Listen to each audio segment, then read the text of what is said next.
হুয়াল্লাহু আল্লাযী লা ইলাহা ইল্লা হুয়া আলিমুল গায়বি ওয়াশ শাহাদাতি হুয়ার রাহমানুর রহিম।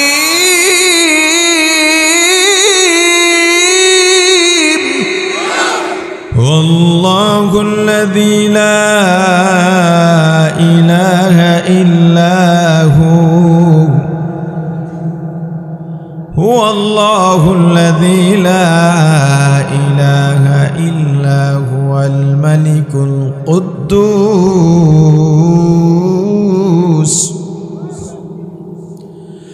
السلام المؤمن المهيمن العزيز الجبار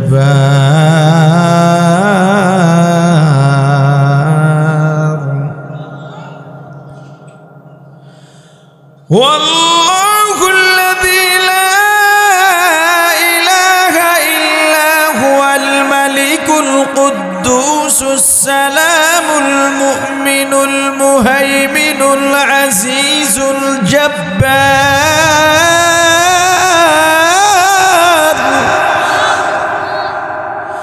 المتكبر سبحان الله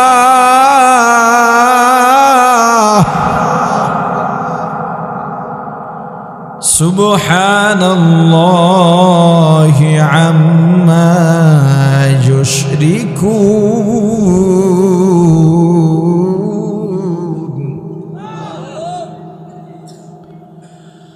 هو الله الخالق البارئ المصور له الأسماء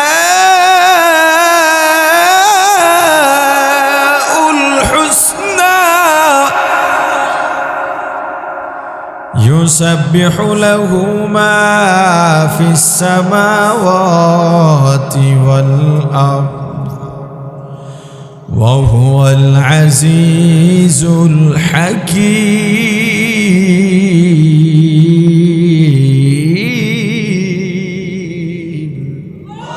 قل هو الله أحد সবাই পড়েন قل هو الله أحد الله الصمد لم يلد ولم يولد ولم يكن له كفوا أحد لا جد ولا ند ولا حد لمولاه لا جد ولا ند ولا حد لمولى الآن كما كان ولم يلق زوالا الآن كما كان ولم يلق زوالا لا جد ولا جدة لا عم وخلا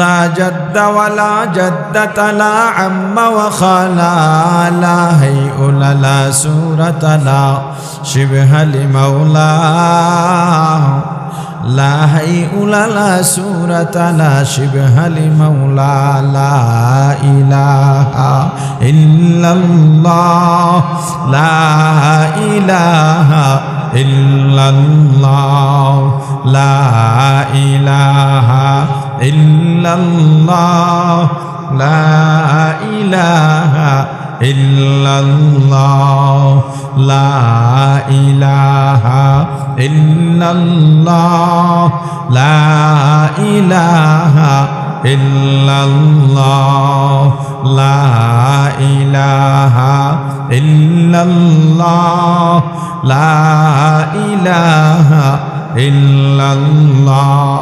আল্লাহ বলেন বান্দা এক নম্বরে আমি আল্লাহর প্রশংসা করবা, দুই নম্বরে আমি আল্লাহর গুণগান করবা। কি দিয়া গুণগান করবা তোমার তো জানা নাই, আমি আল্লাহ শিখিয়ে দিলাম আর রহমানির রহিম।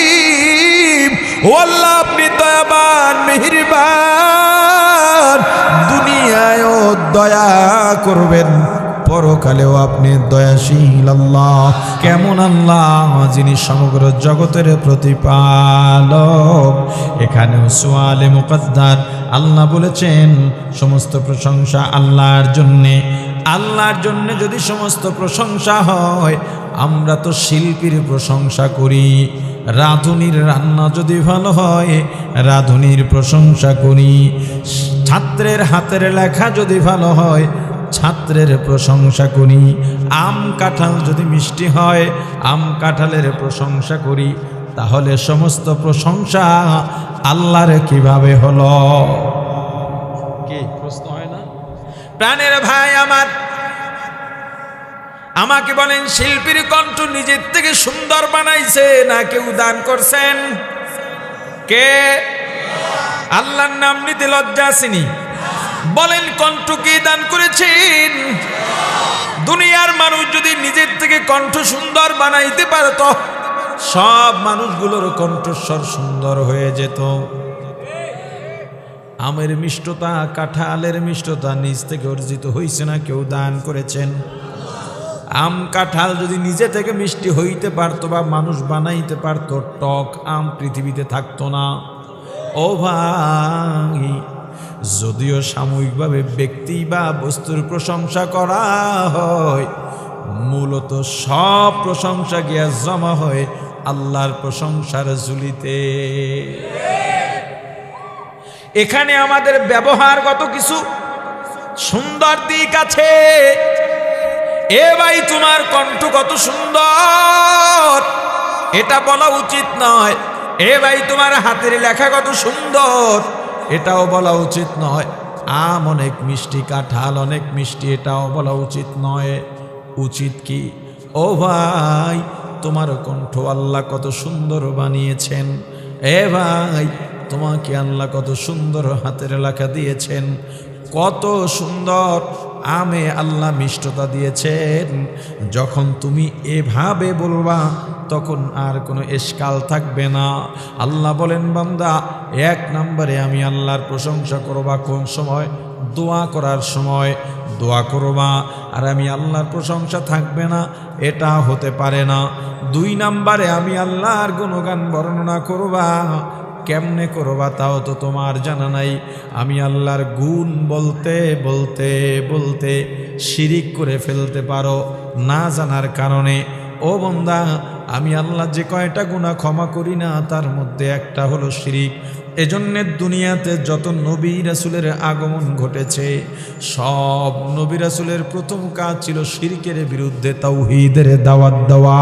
আউলিয়ারা কারে উকবা ইখতিয়ার, জাহেলারা কারে দুনিয়া ইখতিয়ার, আশিকারা মিল্লাত মাযহাব জুদাগস্ত, আশিকারা মিল্লাত মাযহাব খুদাস্ত, মিয়ানে আশিক মাশুক রামজিস্ত, কিরামান কাতিবিন রাহম खबर नीस्त। मैं सूरत यूसुफ को नहीं चाहने वाला, मैं सूरत यूसुफ को नहीं चाहने वाला, मैं कैसे के मानंद नहीं आशिक लैला, मैं कैसे के मानंद नहीं आशिक लैला, मैं आशिक मौला हूँ मेरा इश्क दवाना, मैं आशिक मौला हूँ मेरा इश्क दवाना, ये जुमला जहाँ जिसकी तजल्ली से उजाला, ये जुमला जहाँ जिसकी तजल्ली से उजाला, ला इलाहा इल्लल्लाह, ला इलाहा इल्लल्लाह, ला इलाहा इल्लल्लाह, ला इलाहा ইল্লাল্লাহ। সবাই পড়েন লা ইলাহা ইল্লাল্লাহ,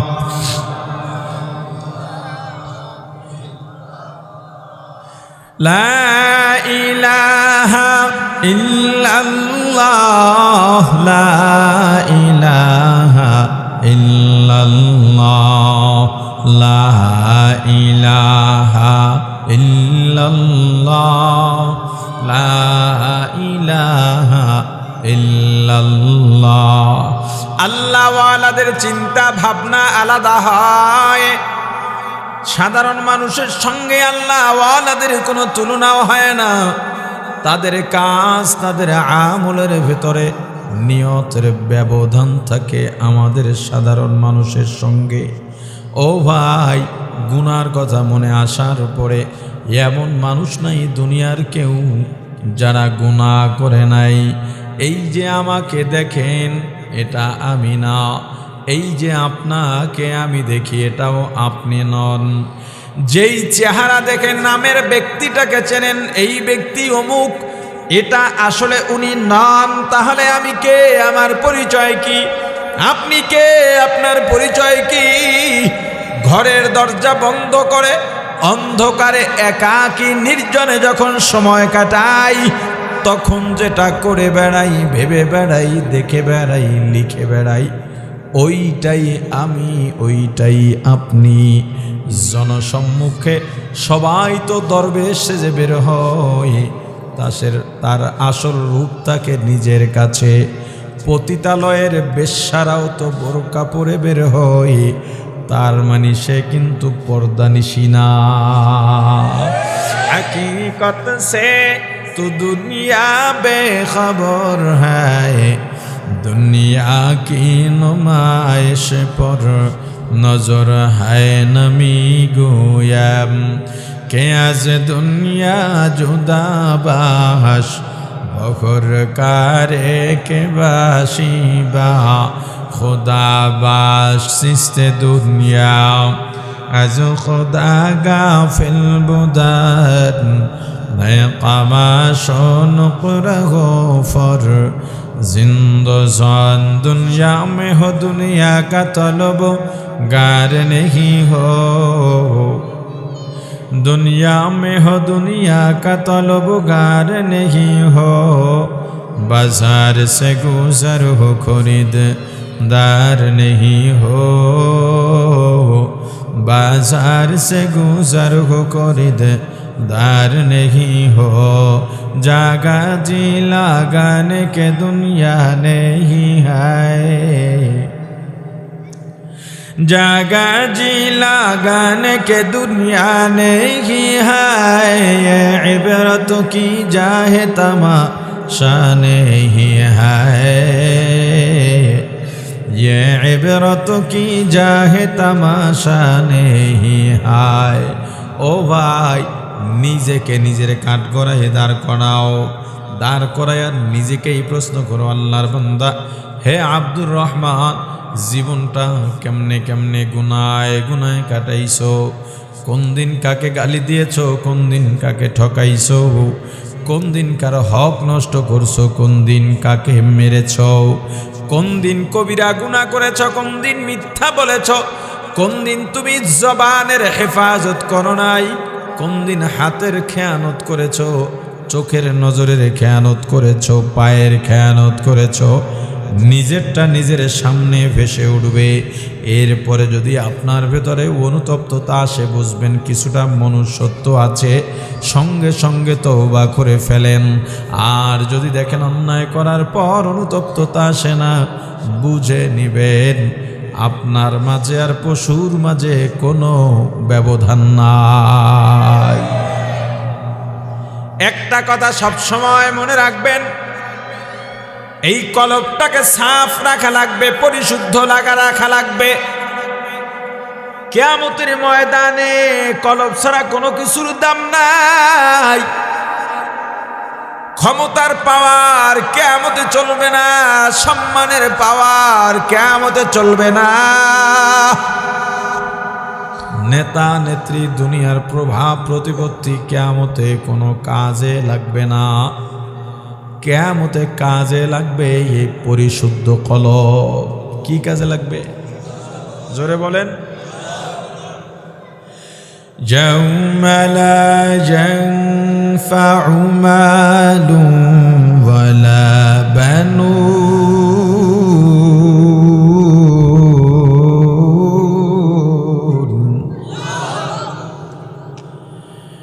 ইল্লা মান আতাল্লাহ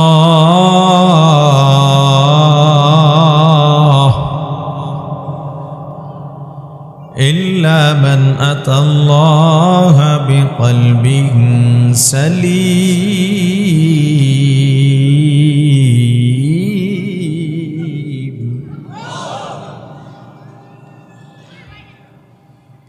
يوم لا ينفع مال ولا بنون إلا من أتى الله بقلب سليم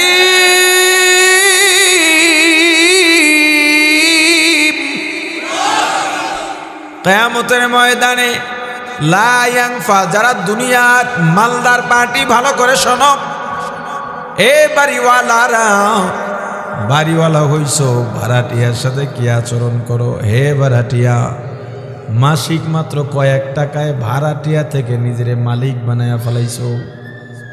ভাড়াটিয়া থাকো, ভাড়া থাকো, মালিক সুন্দর করে বিল্ডিং এ রং দিয়া দিল, ওখানে তার কাটা ঢুকাইছো, তোমার সিদ্ধান্তে বাড়িওয়ালার খেয়ানত করছো। আর একজনের বাড়ি তার কাটা ঢুকাইয়া পুরা বাড়িটারে জালি বানায় লাইছো। তোমার দরকার বাড়িওয়ালাকে বলো, যখন ভাড়ার চুক্তি হবে, সমস্যাটা কোথায় হয় জানেন?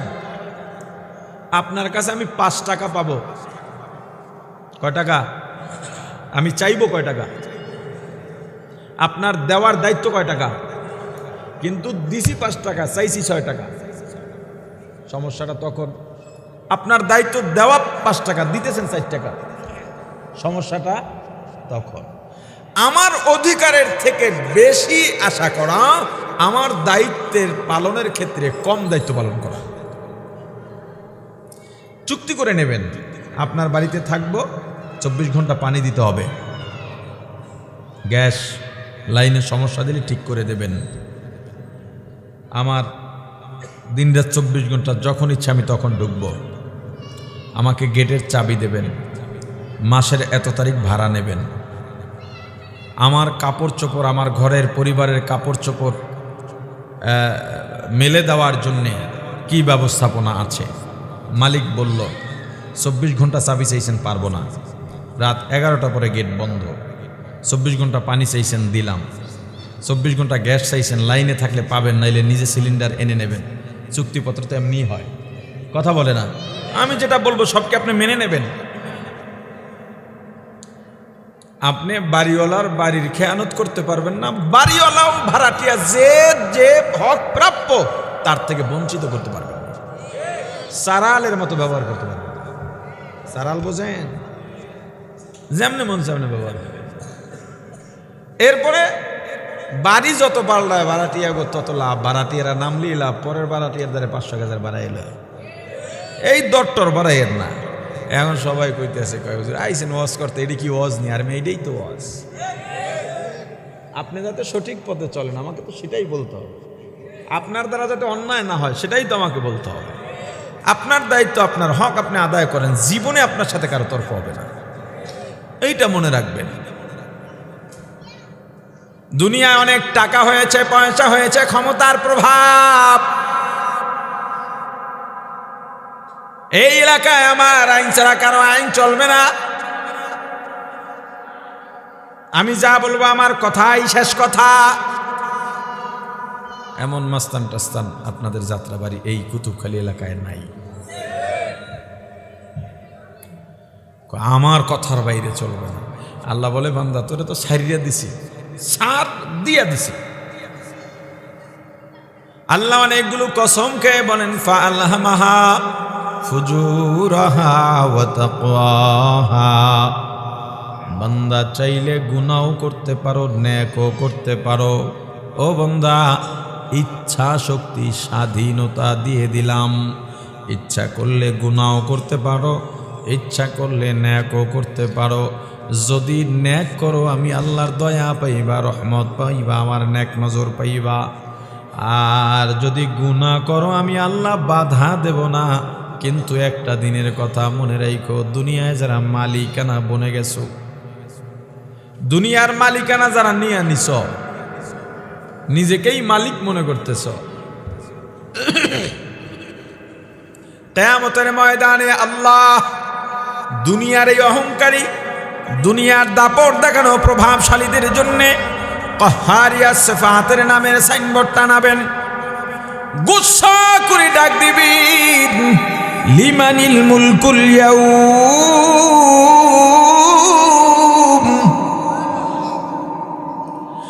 লিল্লাহিল ওয়াহিদিল কাহ্হার,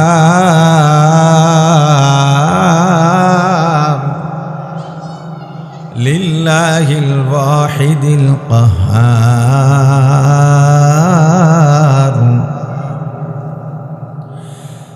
লিমানিল মুলকুল ইয়াউমা লিল্লাহিল ওয়াহিদিল কাহ্হার,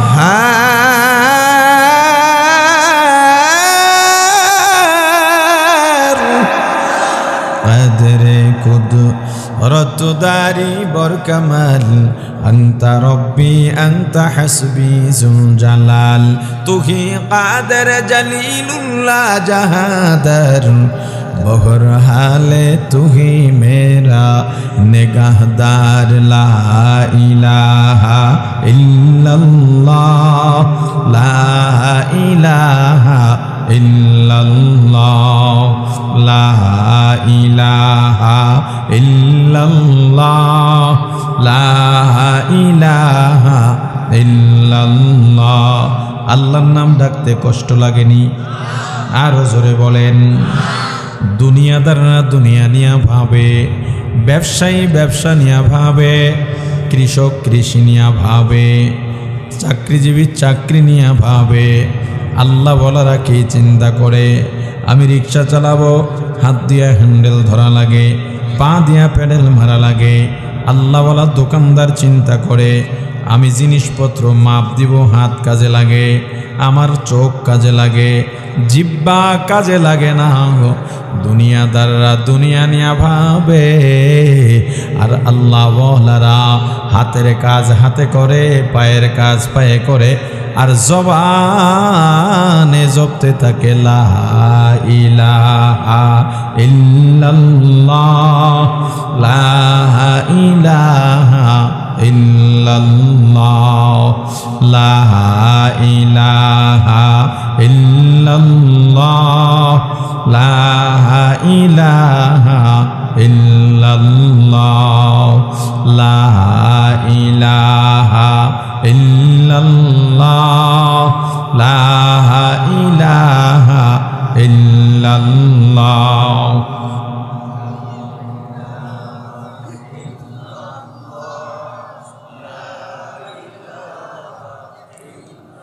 প্রাণের ভাই আমার, আল্লাহ রাব্বুল আলামিন কাহ্হারিয়া সিফাতের নামের সাইনবোর্ড টানায়া দুনিয়ার অহংকারীদের ডাক দিবেন।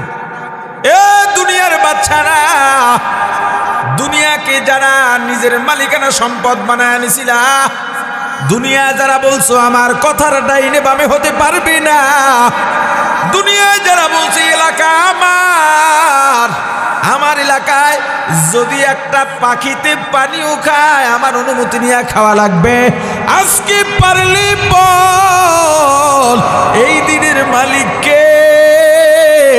আল্লাহ জবাব দিয়া বলবেন, লিল্লাহিল ওয়াহিদিল কাহ্হার।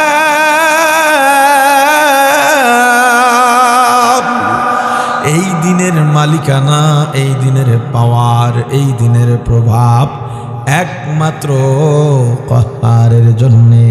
চাপাবাজি করবা, দুনিয়ায় টেবিল চাপড়াইয়া গলার আওয়াজ জোর দিয়া সত্যকে সাময়িক সময়ের জন্যে মিথ্যা বানানো যায়, মিথ্যাকে ধামা চাপা দেওয়া যায়, সাংবাদিকের পকেটে 2 টাকা ঢুকাইয়া মিথ্যা সংবাদও প্রচার করা যায়, মিথ্যা মামলায় ফাঁসায়া নির্দোষকেও ফাঁসির কাস্টে ঝুলানো যায়। কিন্তু কিয়ামতের ময়দানে চাপাবাজি চলবে না, মাস্তানিও চলবে না। গলাবাজি করবা, চাপাবাজি করতে যাইবা, আল্লাহ জবানের মধ্যে মোহর মেরে দেবেন। اليوم نختم على أفواههم وتكلمنا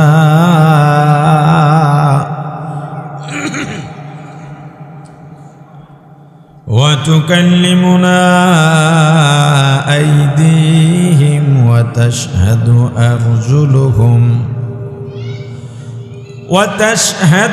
أرجلهم بما كانوا يكسبون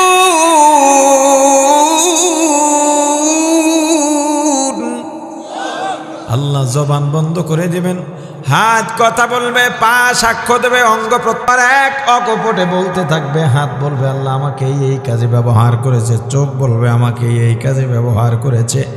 পালাবার জায়গা নাই, ভেগে যাওয়ারও কোনো জায়গা নাই।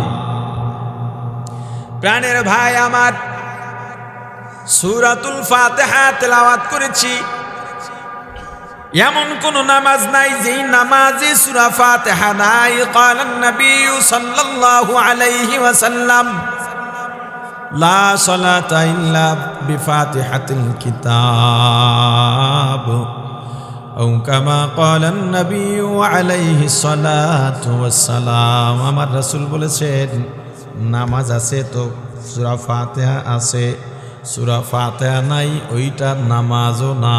কিন্তু একটা সুয়ালে মুকদ্দারের জবাব দেয়া যায়। এই হাদিসের দ্বারা আমাদের একদল ফিরকা, আমাদের ভাই, তারাও দ্বীনের কথা বলেন, তরিকা ভিন্ন। কথা বলেন কিসের? বলেন কিসের কথা? তরিকাটা সঠিক না। আমাদের লা মাযহাবি আহলে হাদিস ভাইরা এই হাদিসের বরাত দিয়া বলে জানাজায় সূরা ফাতিহা পড়া লাগবে। আপনাদেরকে বলি, মানুষ মারা গেলে জানাজা পড়ি কিনা? সবাই পড়েন না? পড়ি। জানাজায় ফরজ কয়টা বলেন?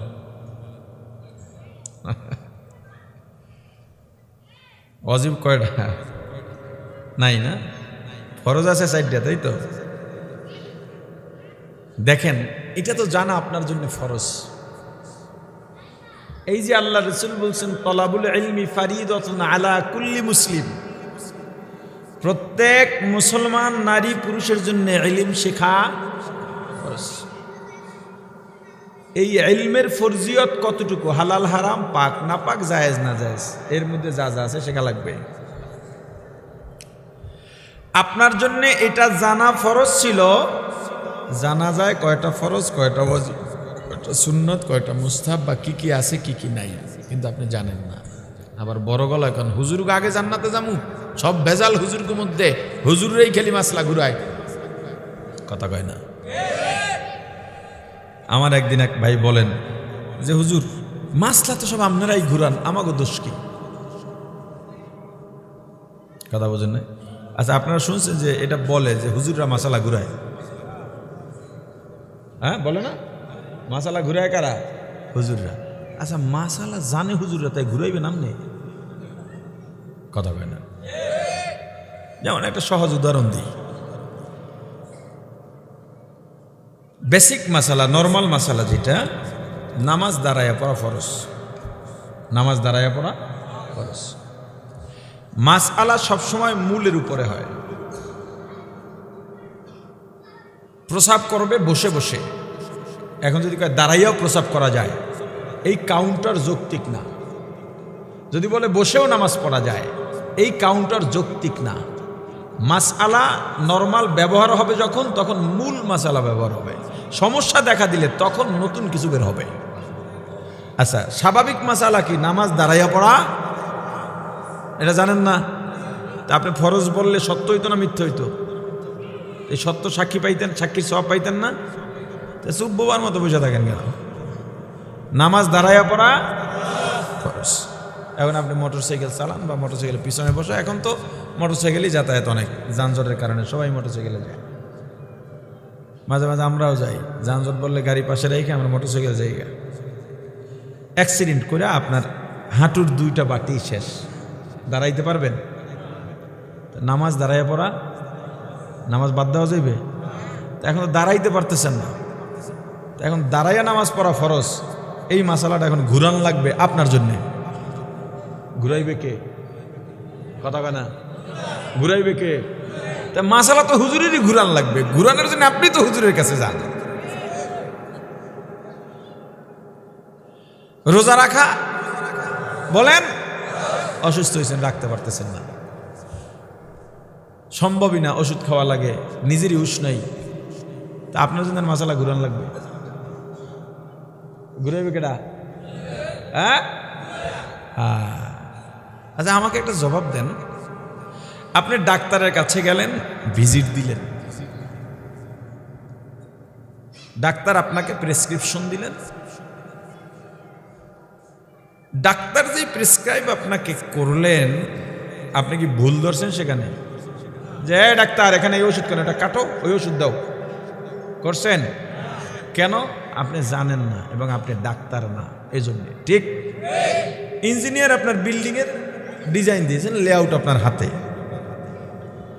আপনি কি বলছেন ইঞ্জিনিয়ার এই পিলারের রড এতগুলো কেন? কথা কয় না, কেন বলেন না? আপনি ইঞ্জিনিয়ার না এবং এই কাজ আপনি জানেন না। এই সাধারণ মোবাইল সার্ভিসের দোকানে গেলেন সার্ভিসিং করতে, যে আমার এই স্ক্রিনটায় আলো জ্বলে না, উনি বলল যে স্ক্রিন ডিসপ্লে পাল্টানো লাগবে, কত টাকা? এত টাকা।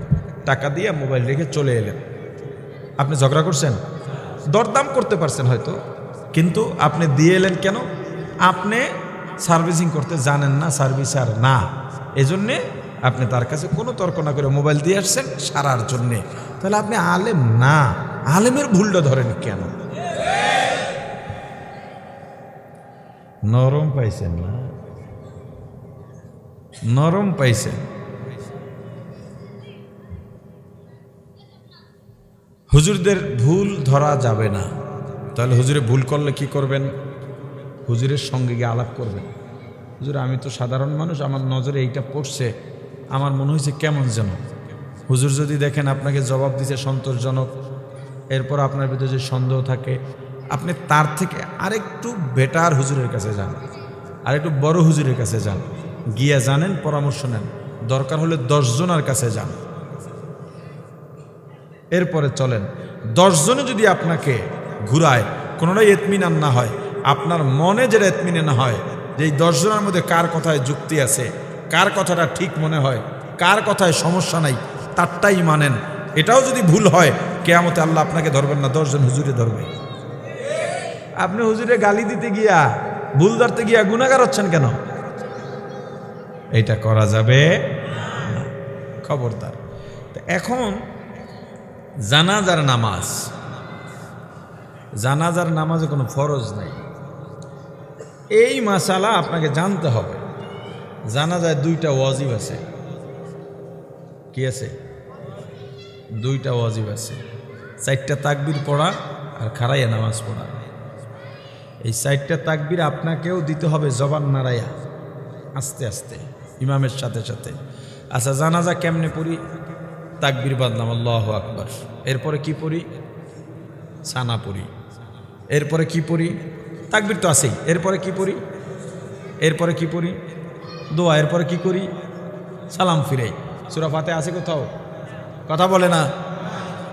এখন লামাজাবিদের কথা হলো, জানাজা যেহেতু নামাজ, এজন্য এখানেও সূরা ফাতিহা পড়া লাগবে। জবাব, আমি একটা শব্দ বলি আপনাকে, হাতি। কি বলছি? হাতি। এই বলার সাথে সাথে আপনার জেহেনে, হৃদয় স্পটে, আপনার চোখে কি ভেসে উঠল, ভেতরে কি ভেসে উঠল? হাতি মানে শু আছে, বড় দাঁত আছে, বড় মাথা আছে, মোটা পা আছে, বিশাল পেট আছে। কথা কয় না? আচ্ছা এবার বললাম গরু। কি বলছি? এখন আপনার মাথায় হাতি আছে না গরু আছে? এই গরুর যে সুরত, এইটা আপনার ভিতরে ভেসে উঠছে কিনা?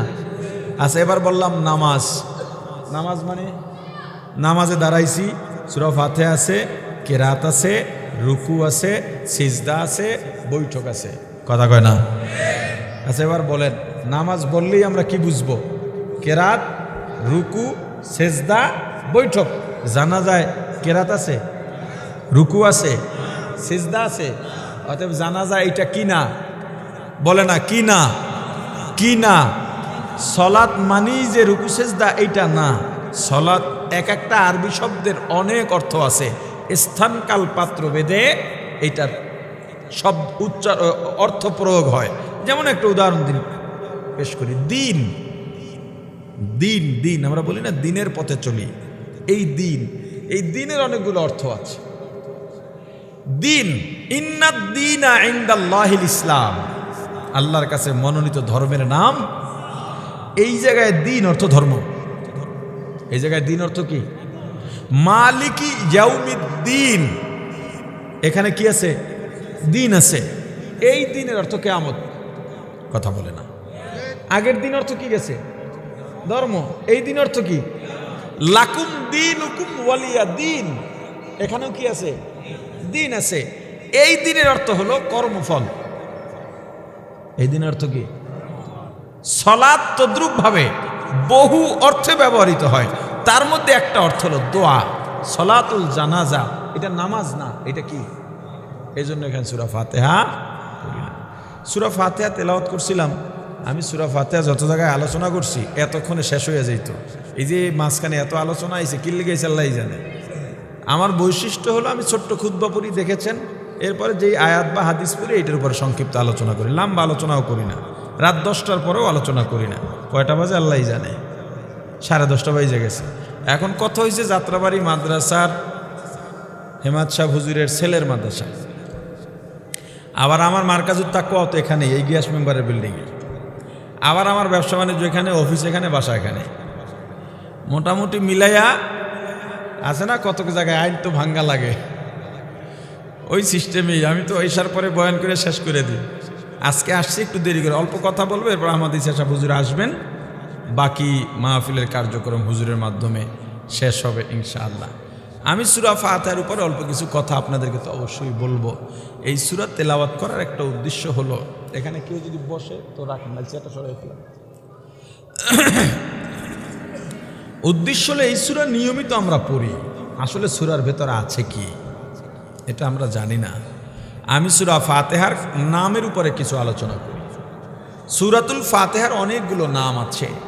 কোন সূরার নামকরণ করা হয়েছে, যে কোনো সূরার কয়েকটা দিকের কোনো একটা দিকে লক্ষ্য রেখে। কোন সূরার নামকরণ করা হয়েছে সূরার প্রথম শব্দের দিকে লক্ষ্য রেখে। কোন সূরার নাম রাখা হয়েছে ভিতরের কোনো শব্দ দিকে লক্ষ্য রেখে। কোন সূরার নাম রাখা হয়েছে সূরার আলোচনার পারিপার্শ্বিক সামগ্রিক যে আলোচনাটা আছে সূরার ভিতরে এটার দিকে লক্ষ্য করে। কোন সূরার নামকরণ করা হয়েছে ফজিলতের দিকে লক্ষ্য রেখে। কোন সূরার নামকরণ করা হয়েছে শানে নজুলের দিকে লক্ষ্য করে। তো সূরা ফাতিহার অনেকগুলো নামের প্রধান 2টা নাম। প্রধান কয়টা নাম? আরে জোরে বলেন। একটা হলো সূরাতুল ফাতিহা, আর একটা হলো সূরাতুল হামদ বা আলহামদু সূরা। কয়টা নাম? নাম তো অনেক, প্রধান নাম কয়টা? একটা সূরা ফাতিহা আর একটা আলহামদু সূরা। সরাসরি বলেন ফাতিহা কেন রাখা হলো? ফাতহুন মানে খোলা, আরম্ভ করা, শুরু করা, উন্মোচন করা, উদ্বোধন করা। কোরআনুল কারীম যেহেতু সূরা ফাতিহার মাধ্যমে শুরু হয়েছে, এজন্য এই সূরার নামকরণ করা হয়েছে সূরাতুল ফাতিহা। আলহামদু সূরা কেন? আলহামদু শব্দ দিয়া এই সূরা শুরু হয়েছে, এজন্য এই সূরার নাম আলহামদু সূরা। সূরাতুল ফাতিহার আরেক নাম উম্মুল কুরআন, কোরআনের মা। কি নাম? কোরআনের মা। মুফাসসিরিন কিরাম বলেন সূরা ফাতিহায় যা আছে 30 পারা কোরআনের তাই আছে, অর্থাৎ 30 পারা কোরআন সূরা ফাতিহার তাফসীর।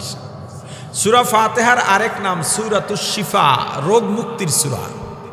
রাসূল করিম সাল্লাল্লাহু আলাইহি ওয়াসাল্লাম বলেছেন সূরা ফাতিহায় এমন কোন রোগের চিকিৎসা বাকি নাই যেই রোগ পৃথিবীতে আছে এবং আসবে। অর্থাৎ পৃথিবীতে বর্তমানে আছে, বিগত দিনে ছিল, ভবিষ্যতে আসবে, যত রোগ আছে সব রোগের চিকিৎসা সূরা ফাতিহায় আছে। সুয়ালে মুকাদ্দার, সূরা ফাতিহা শুধুমাত্র মৃত ব্যক্তিকে জীবিত করতে পারবে না কোনো চিকিৎসা দিয়া। সূরা ফাতিহার চিকিৎসায় মৃত ব্যক্তি জীবিত হবেন না, বাকি সব চিকিৎসা সূরা ফাতিহা। বা ডায়াবেটিসের চিকিৎসা নেই, কে কইছে? আল্লাহ রাসূল বলছেন সূরা ফাতিহা আছে। করোনার চিকিৎসা নাই, কে বলছে? এই সূরা ফাতিহার মধ্যে আছে। সুয়ালে মুকদ্দার, যদি সূরা ফাতিহায় সব রোগের চিকিৎসা থাকে তাহলে রোগী ভালো হচ্ছে না কেন, আর ডাক্তারের থেকে ওষুধ খাওয়া যাবে কিনা? কয়টা ব্যাপার বের হলো? দুইটা। একটা হলো সবাই চিকিৎসায় লাভ হচ্ছে না কেন, মুক্তি লাভ করছে না কেন? যদি সূরা ফাতিহা দিয়ে চিকিৎসা লাভই করা যায়, দুনিয়ার ডাক্তারির দরকারটা কি? আপনি সূরা ফাতিহা থেকে মুক্তি লাভের জন্যে, রোগ থেকে মুক্তির জন্যে দুইটা শর্ত। কয়টা? এক নাম্বার, যেই ব্যক্তি সূরা ফাতিহা পড়ে ফু দেবেন বা চিকিৎসা করবেন, এই বাবারা কথা বলো না, কথা বলো না, কথা বলো না। যেই ব্যক্তি সূরা ফাতিহা পড়ে ফু দেবেন তার জবান আল্লাহর পছন্দওয়ালা জবান হতে হবে। দুই নাম্বার শর্ত, যিনি চিকিৎসা নেবেন তার পূর্ণ ইয়াকিন ও বিশ্বাস থাকতে হবে আমার রোগ ভালো হবেই হবে। এই দুই শর্ত যদি না পাওয়া যায় তখন সূরা ফাতিহা দিয়া লাভ হবে না। তবে হতেও পারে, সেক্ষেত্রে সূরা ফাতিহার মুজেজা, যে ফু দিছে তার কারামত এখানে নাই। যদি এই দুই শর্ত পাওয়া না যায় তখন দুনিয়াবি ডাক্তারি চিকিৎসা গ্রহণ করা যাবে, তবে রোগ শেফার মালিক কাকে মানতে হবে? আল্লাহকে। আরও একটা প্রশ্ন, সেটা হলো সূরা ফাতিহা পড়ে যেহেতু চিকিৎসা দেওয়া যায়, তাহলে সূরা ফাতিহা পড়ে চিকিৎসা দিয়া বিনিময়ে টাকা নেওয়া যাবে কিনা? কথা বুঝছেন কি? টাকা নেওয়া যাবে কিনা, বিনিময়ে নেওয়া যাবে কিনা? হ্যাঁ, সূরা ফাতিহা দিয়া চিকিৎসা করে বিনিময় নেওয়া যাবে কিনা, এই উত্তর জানার আগে আমাদের দুইটা বিষয় জানতে হবে। যিনি চিকিৎসা দিচ্ছেন কোন নিয়তে দিচ্ছেন? যদি চিকিৎসার নিয়তে চিকিৎসা করে, সওয়াবের আশা না করে, ভালো করে বুঝবেন, যদি চিকিৎসার নিয়তে চিকিৎসা করেন, সওয়াবের আশা না করেন, সেক্ষেত্রে টাকা নিতে পারবে, কিন্তু সওয়াব পাবে না, গুনাহও হবে না। কথা বুঝছেন কি বলছি? চিকিৎসার নিয়তে যদি চিকিৎসা করে, সওয়াবের আশা, আপনার কথার জবাব দেন না কেন ভাই? যদি চিকিৎসার নিয়তে চিকিৎসা করে, সওয়াবের আশা না করে, সেই ক্ষেত্রে টাকা নিতে পারবে, জায়েজ হবে, কি হবে না? সওয়াব হবে না, গুনাহ হবে না, সওয়াব হবে না। আচ্ছা, দুই নাম্বার, যদি সওয়াবের নিয়তে চিকিৎসা করে তাহলে টাকা নিতে পারবে না। সওয়াবের নিয়তে চিকিৎসা করে আর টাকা নিলে সওয়াবও হবে না, গুনাহ হবে। কথা বুঝেন নাই? হাদিয়া, সওয়াব, এটা আমার জীবনে একটা হাদিয়া থাকবে, সওয়াবের হাদিয়া। রাসূল করিম সাল্লাল্লাহু আলাইহি ওয়াসাল্লামের কাছে একদল সাহাবী এসে নালিশ করলেন, হুজুর আমরা সফরে প্রতিমধ্যে এক জায়গায় তাঁবু গাড়লাম, গ্রামের এক ব্যক্তি এসে তার বললেন তার সন্তানকে সাপে কেটেছে বা কোনো রোগ হয়েছে, চিকিৎসা করা যাবে কিনা। আমাদের একদল ভাই চিকিৎসা করছে, বিনিময় হিসেবে দুম্বা বা বকরি নিয়ে জবদিয়া খাইছে, আমরা খাই নাই। হুজুর তাদেরকে ডাকাইলেন, বললেন গোস্ত সব খাইছো না, আমার জন্য কিছু নিয়ে আইছো। এখন এখানে আরেকটা গুরুত্বপূর্ণ মাসআলা আছে। শহরে এগুলো হয় কিনা জানি না, গ্রাম অঞ্চলে প্রচুর হয়, আর শহরে যারাই লেখাপড়া করতে আসে গ্রাম থেকেই আসে, এজন্য বলছিলাম সূরা ফাতিহা দিয়া সব চিকিৎসা হয়, কোন চিকিৎসাটা হয় না? জোরে। তাহলে মৃত্যু ব্যক্তিকে চিকিৎসার নিয়তে চিকিৎসা করার সুযোগ আছে? তো মৃত্যু ব্যক্তির জন্য সূরা ফাতিহা পড়লে অপশন আছে কি বাকি? বলে না। সওয়াব। মৃত্যু ব্যক্তির জন্য কোরআন তেলাওয়াত করা, সূরা ফাতিহা পড়া কোন নিয়তে করা যাবে? চিকিৎসা নিয়তে করা যাবে? কেন যাবে না? চিকিৎসাই হবে না, কেন যাবে না? তাহলে অপশন কি আছে? সওয়াব। সওয়াবের নিয়তে করলে টাকা নেওয়া যাবে? আরে কথা বলে না, টাকা নেওয়া যাবে। তার মানে মৃত ব্যক্তির জন্য দোয়া করান, তেলাওয়াত করান, একটু কি শেষ? এর বিনিময়ে কিছু দেওয়া যাবে না, খাওয়াইতেও পারবেন না, টাকাও দিতে পারবেন না। যদি দেন সওয়াব হবে না, কি হবে? আরে কথা বলে না, কি হবে? গুনাহ হবে। মৃত ব্যক্তির সওয়াবের জন্য তিনটা কাজের যে কোনো একটা করতে পারবেন। যদি গরিবকে টাকা দেন, টাকা দিয়া দোয়াও চাইতে পারবেন না, এই টাকাটাই দোয়া। দোয়া চাইলেই মনে হবে কি টাকার বিনিময়ে দোয়া চাচ্ছেন। যদি গরিবকে খাওয়ান, শুধু খাওয়াবেন, দোয়াও চাইতে পারবেন না, টাকাও দিতে পারবেন না। যদি দোয়া চান, শুধু দোয়া চাইবেন, টাকাও দেবেন না, খাওয়ানো যাবে না। আপনি জীবিত হাদিয়ার একটা কারগুজারি শুনেন। হাকিমুল উম্মত মুজাদ্দিদে মিল্লাত আল্লামা আশরাফ আলী থানভী রাহমাতুল্লাহ আলাইহির কাছে একজনে হাদিয়া নিয়ে গেছে। হুজুরের কাছে হাদিয়া নিয়ে যায়, অনেক এলাকার গণ্যমান্য ব্যক্তিদেরও অনেকে হাদিয়া নিয়ে যায়। গিয়া হুজুরে হাদিয়া দিলেন, বললেন হুজুর একটু দোয়া করেন আমার জন্যে। হুজুর হাত উঠাইলেন, আল্লাহ আগন্তুক ব্যক্তির মনের নেক আশা আপনি পূরণ করে দেন, তিনি যা যা চায় এগুলোর মধ্যে বরকত দিয়া দেন, দিনের বুঝ দিয়া দেন, রোগ ব্যাধি দূর করেন, পেরেশানি দূর করেন, আল্লাহুম্মা আমিন। লোক উঠা হাঁটা শুরু করছে, এ ভাই এদার মে আহো, এ আপকে হাদিয়া অফিস में ले लो, এটা তুমি নিয়ে যাও। হুজুর এটা হাদিয়া। কোন না, হাদিয়ার বিনিময়ে তো দোয়া হয়ে গেছে, তুমি যদি এটা রাইখা যাও তাহলে এটা রাখার বিনিময়ে দোয়া নিছো, দুইটা একসাথে হবে না। কথা বোঝে না, দুইটা একসাথে হাদিয়া ভিন্ন জিনিস, এটা এটা একটা মহান কাজ। এই যে হুজুরা ওয়াজ করে, এবার টাকা দেয় না, আপনারা দেন না, এটার কি বলে? এটা হাদিয়া না, এটা পারিশ্রমিক। এটা প্রশ্নই আসে না হাদিয়া বলাটা, হাদিয়ার সাথে বেইনসাফি করা হবে। আপনি মনে করেন আপনারা মাহফিলের আয়োজন করছেন, সিলেটের এক আলোচককে দাওয়াত দিচ্ছেন বা চিটাগাংয়ের এক আলোচককে দাওয়াত দিচ্ছেন, হুজুর আপনার যাতায়াতের জন্য এই 20,000 টাকা 50,000 টাকা দিয়ে গেলাম। হুজুর কোনো কারণে মাহফিল আসতে পারলেন না, মাহফিল কমিটি এই টাকাটা হুজুরের কাছে রাখে না, ফেরত আনে? কথা কয় না। হাদিয়া আবার ফেরত হয় নাকি? হাদিয়া ফেরত হয়? হাদিয়া তো ফেরত হয় না, বরং কোনো হুজুর যদি টাকা ফেরত না দেয় তখন কমিটি মানববন্ধন করে আমার টাকা ফেরত দেয় নাই, ফেসবুকে লেখে আমার টাকা ফেরত দেয় নাই।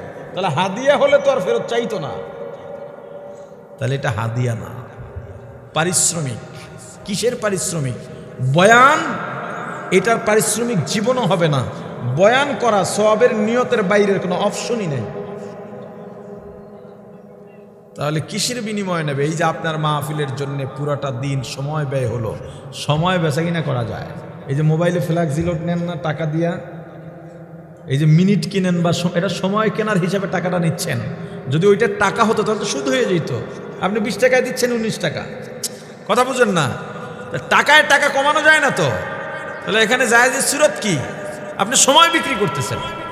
আমি এত সময় মোবাইলে কথা বলতে পারি, তা আপনার মাহফিলের জন্য একজন আলেম আসবেন, সময় যায়, গাড়ি আছে, শ্রম আছে, অনেক পারিশ্রমিক।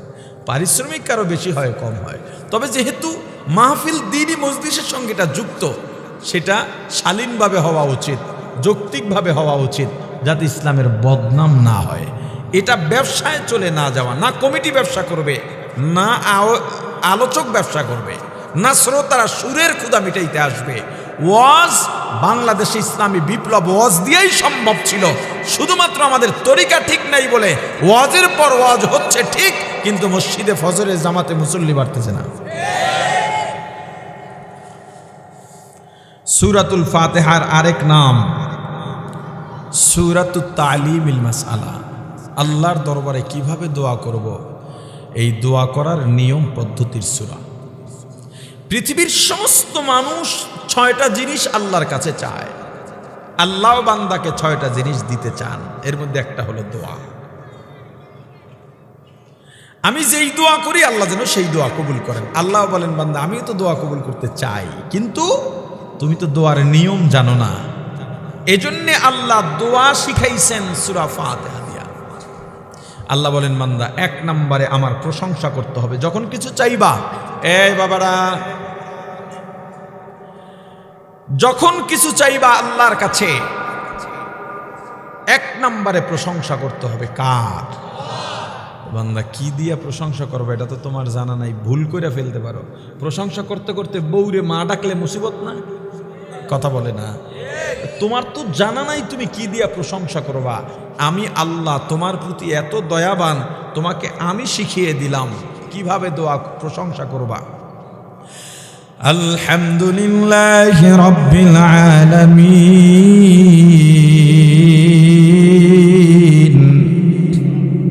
হামদে বেহাদ মরকদায়ে পাকের আকে ইমাদাদ মুশতাকাকেরা আলহামদু লিমান কদ্দারা খায়রাম ওয়া খাবালা الحمد لمن قدر خيرا وخبالا والشكر لمن صور حسنا وجمالا والشكر لمن صور حسنا وجمالا فرد صمد عن صفة خلق بريء فرد صمد عن صفة خلق بريء رب أزلي خلق الخلق كمالا رب أزلي خلق الخلق كمالا لا إله إلا الله لا إله إلا الله لا إله إلا الله لا إله বান্দা যখন তুমি দোয়া করবা আমি আল্লাহর দরবারে এক নম্বরে আমি আল্লাহর প্রশংসা করবা কেমনে প্রশংসা করবা তোমার তো জানা নাই ভুলও করে ফেলতে পারো আমি আল্লাহ শিখিয়ে দিলাম আলহামদুলিল্লাহি রাব্বিল আলামিন সমস্ত প্রশংসা কার জন্য জোরে বলেন আরো জোরে বলেন কেমন আল্লাহ যিনি সমগ্র জগতের প্রতিপালক এখানেও সুয়ালে মুকদ্দার আল্লাহ বলেছেন সমস্ত প্রশংসা আল্লাহর জন্য যদি সমস্ত প্রশংসা হয় আমরা তো শিল্পীর প্রশংসা করি রাঁধুনির রান্না যদি ভালো হয় রাঁধুনির প্রশংসা করি ছাত্রের হাতের লেখা যদি ভালো হয় ছাত্রের প্রশংসা করি আম কাঁঠাল যদি মিষ্টি হয় আম কাঁঠালের প্রশংসা করি তাহলে সমস্ত প্রশংসা আল্লাহর কিভাবে হলো কি প্রশ্ন হয় না প্রাণের ভাই আমার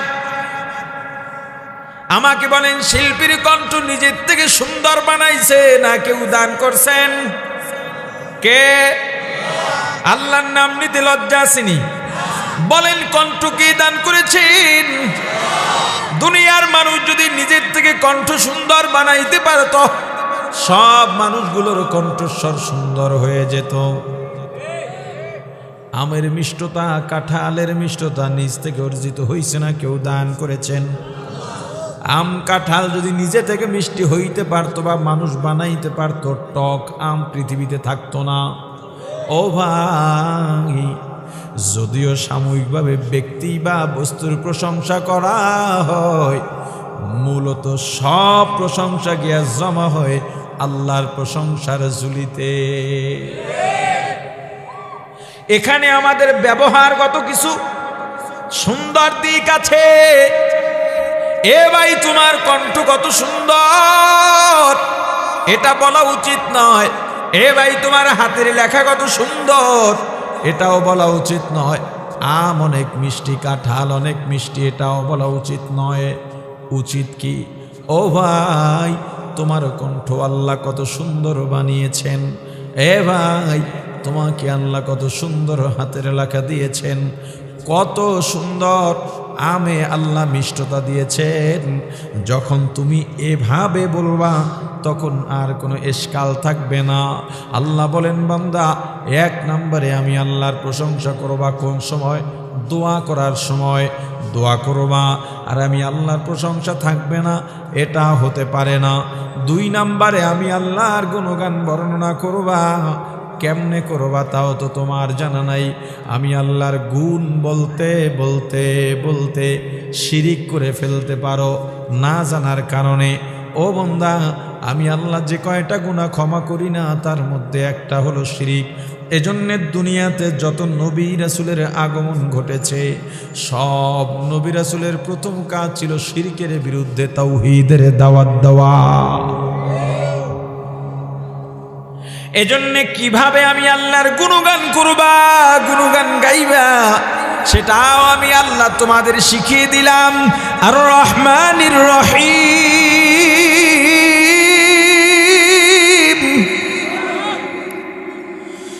الله الذي لا إله إلا هو عالم الغيب والشهادة هو الرحمن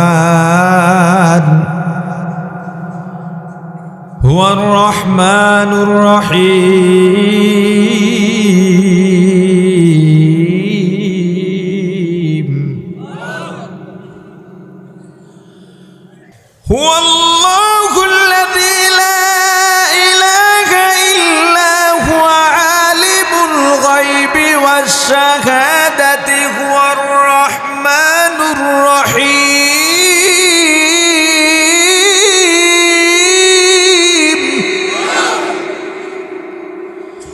هو الله الذي لا إله إلا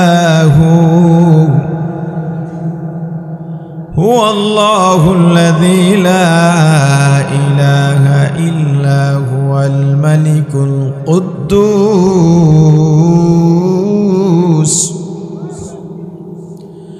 السلام المؤمن المهيمن العزيز الجبار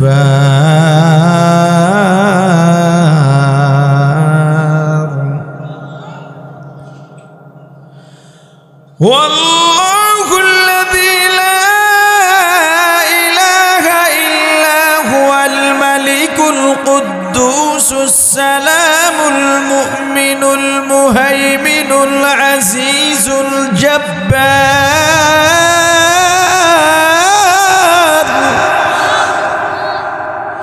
المتكبر سبحان الله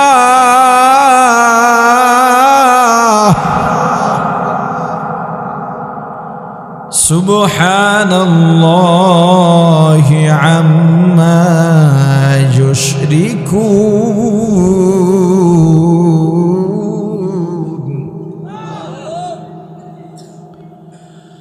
هو الله الخالق البارئ المصور له الأسماء الحسنى يسبح له ما في السماوات والأرض وهو العزيز الحكيم قل هو الله أحد সবাই পড়েন قل هو الله أحد الله الصمد لم يلد ولم يولد ولم يكن له كفوا أحد لا جد ولا ند ولا حد لمولاه لا جد ولا ند ولا حد لمولاه الآن كما كان ولم يلق زوالا الآن كما كان ولم يلق زوالا لا جد ولا جدة لا عم وخلا لا جد ولا جدة لا عم وخلا لا هيئ لا سورة لا شبه لمولاه لا هيئ لا سورة لا شبه لمولى لا إله إلا الله لا إله إلا الله لا إله إلا الله لا إله إلا الله لا إله إلا الله لا إله إلا الله لا إله إلا الله لا إله ইল্লাল্লাহ আল্লাহ বলেন বান্দা এক নম্বরে আমি আল্লাহর প্রশংসা করবা দুই নম্বরে আমি আল্লাহর গুণগান করবা কি দিয়া গুণগান করবা তোমার তো জানা নাই আমি আল্লাহ শিখিয়ে দিলাম আর রহমানির রহিম ও আল্লাহ আপনি দয়াবান মেহেরবান দয়া করবেন, পরকালেও আপনি দয়াশীল আল্লাহ।